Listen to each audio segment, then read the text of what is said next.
This is the Epoch Times. Welcome to Epoch Audio, showcasing the best journalism covering news, culture, and society, addressing issues overlooked or avoided by other media. For the text version of this and more articles providing truth, tradition, and hope, please go to theepochtimes.com.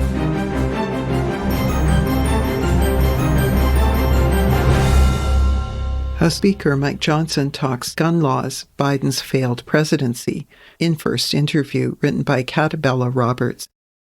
Mike Johnson, Republican Louisiana, gave his first official interview on October 26 after being sworn in as the 56th Speaker of the House of Representatives, ending weeks of turmoil. Mr. Johnson, a previously little-known Louisiana Republican, was chosen by House Republicans in the wake of the ousting of Representative Kevin McCarthy, Republican California, as House Speaker earlier this month, earning all 220 votes from Republicans who cast a ballot on the floor. No sooner after being sworn into the new role, the newly elected House Speaker, who is also Vice Chair of the House Republican Conference, got to work with House lawmakers on a range of pressing matters while declaring the time for action is now. Republicans have plenty of work to do following 22 days without a House leader, and the Louisiana lawmaker appears eager to get straight to it. However, Mr. Johnson, who represents Louisiana's 4th District, managed to find some time to sit down with Fox News host Sean Hannity, wherein he touched on a wide range of issues including religion, gun rights, foreign aid to Israel and Ukraine, and what he said was President Joe Biden's failed presidency. Kicking off the interview, Mr. Johnson addressed the ongoing issue of gun rights, pointing to the recent mass shooting in Lewiston, Maine, which left 18 people dead.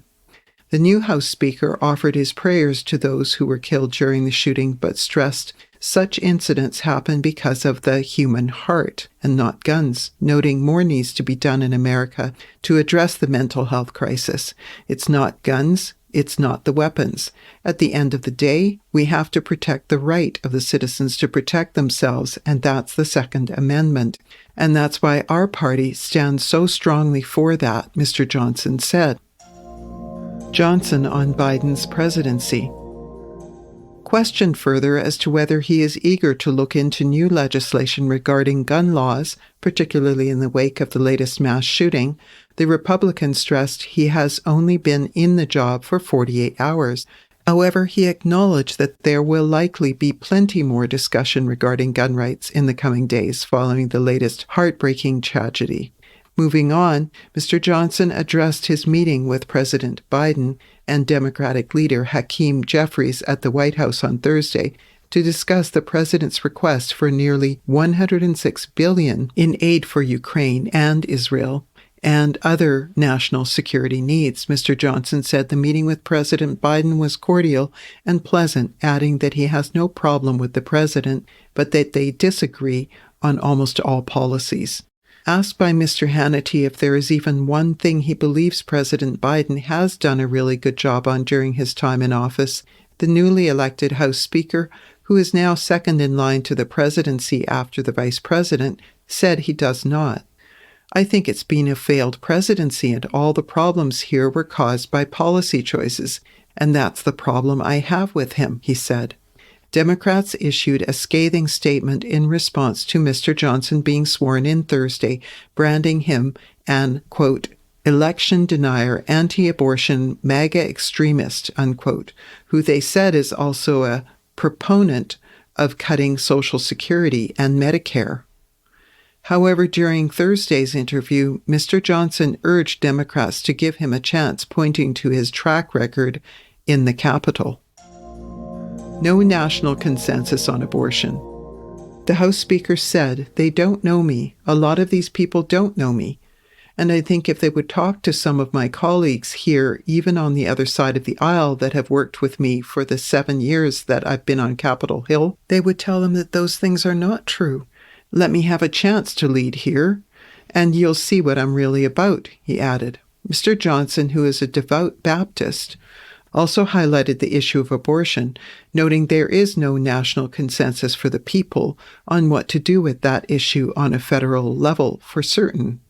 However, he stressed Republican lawmakers are focused on more pressing issues dominating the political sphere right now, such as the ongoing Israel-Hamas conflict, Russia's invasion of Ukraine, the fentanyl crisis plaguing America, and China's continuously aggressive behavior.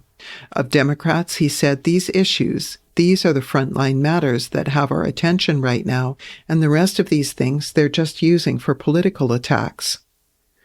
On the topic of same-sex marriage, Mr. Johnson noted, "I respect the rule of law and also genuinely love all people, regardless of their lifestyle choices." His comments were in response to questioning from Mr. Hannity regarding Mr. Johnson's past work as an attorney and spokesperson for the Alliance Defending Freedom, a Christian advocacy group previously known as the Alliance Defense Fund. The Fox News host noted Mr. Johnson has faced criticism for comments he made in both writing and advocacy for the group about homosexuality, stating that he does not support gay marriage. Bible-believing Christian. Mr. Johnson also supported Louisiana Amendment 1, passed by a referendum which defined marriage as being one man and one woman. Mr. Johnson stressed that while he is a Bible-believing Christian, he has no other agenda other than what's best for the American people and to defend the rule of law, adding that his personal worldview is based on the Bible. This has been settled by the Supreme Court in the Obergefell opinion in 2015. So that's the decision. I'm a constitutional law attorney. I respect that, and we move forward, he told Mr. Hannity. Later, the conversation moved on to foreign aid to Ukraine and Israel. The newly elected House Speaker said he wants to cooperate with Democrats to secure additional funding for Ukraine, as requested by the Biden administration, but stressed that Congress owes it to Americans to be transparent about where exactly the funding is being spent. Mr. Johnson said House Republicans would first bring a separate standalone bill to provide $14.5 billion in aid to Israel before delivering the additional money to Ukraine after reviewing the Biden administration's strategy for the latter nation. He also stressed that when it comes to additional funding for the conflict-ridden countries, House Republicans would distinguish themselves from Democrats by finding pay-fors in the budget. We're not just printing money to send it overseas, we're going to fund the cuts elsewhere to do that, he said. We can't allow Vladimir Putin to prevail in Ukraine because I don't believe it would stop there, Mr. Johnson continued. We must stand with our important ally in the Middle East, and that's Israel.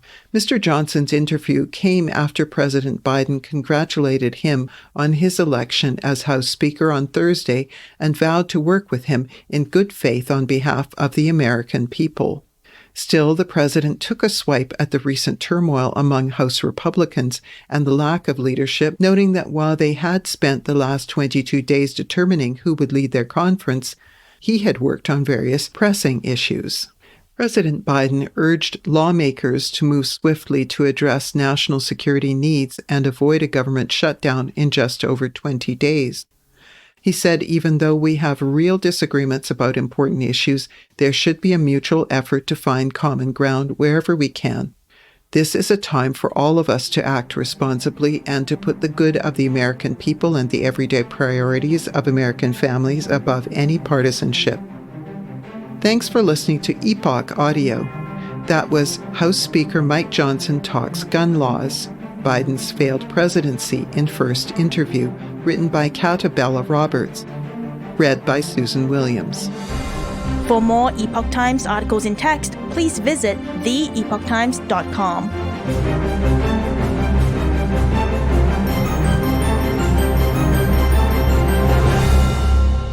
This is the Epoch Times.